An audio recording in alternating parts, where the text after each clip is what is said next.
Since last time I've picked out all the wound and fleshy areas in whatever name bleach bone is called these days. You can see it there. Neat colour of that on his tongue. I'll be coming back to that later.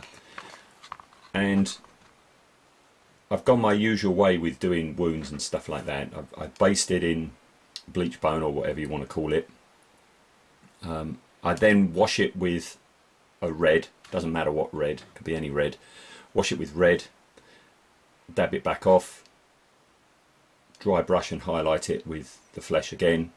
Then I get a burgundy and wash it again and really dab it off, leaving it only in the, you know, the most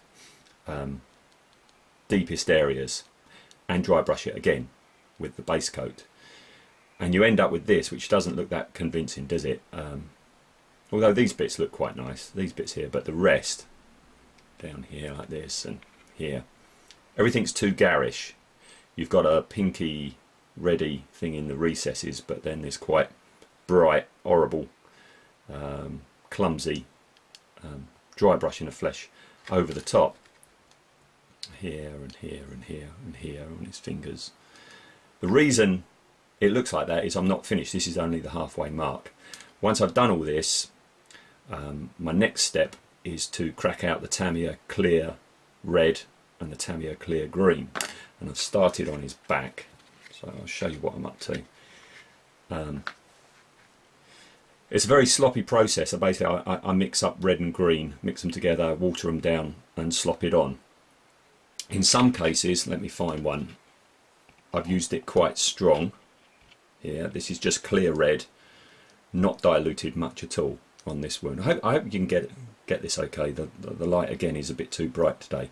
But this area here, this wound is hardly watered down clear red on that one. And also I want some wounds to look a lot older than others, so down in there, that's really dark, and also down in this one, really dark. Other places it's more watered down than before, clear red, just here and here as well. I quite like these three bits just there, so I've kept away from them with the washes. So that's what I've done there.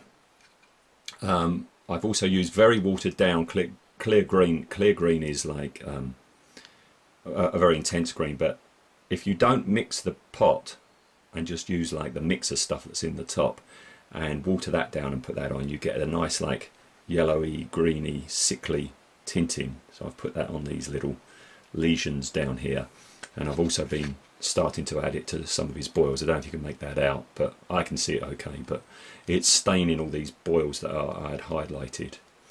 My favourite way of doing it though is to mix red and green quite strong to get an almost brown colour. Water it down an awful lot and get it right down into the really, really deep recesses, which you can see down in here. Okay, maybe if I hold him like that you can see him a bit better. Okay, so that's really making the detail pop out, and as you can see it's a bit different from before and after, looking nice and icky and fresh.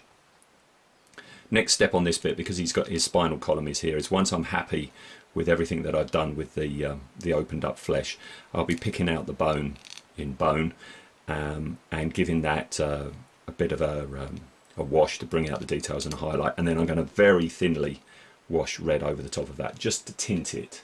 Okay, the idea being this is a freshly opened up wound. Okay, so this is what I'm doing. I'm going around, as I say, doing different styles. You're always using the same two paints, but going about it in different ways, because that way you get a different appearance to different ones. I don't like the idea of everything looking exactly the same. So this is what I'm up to this morning. This is the start of it, and hopefully that will look all right when I've finished, and certainly a lot better than these halfway done ones.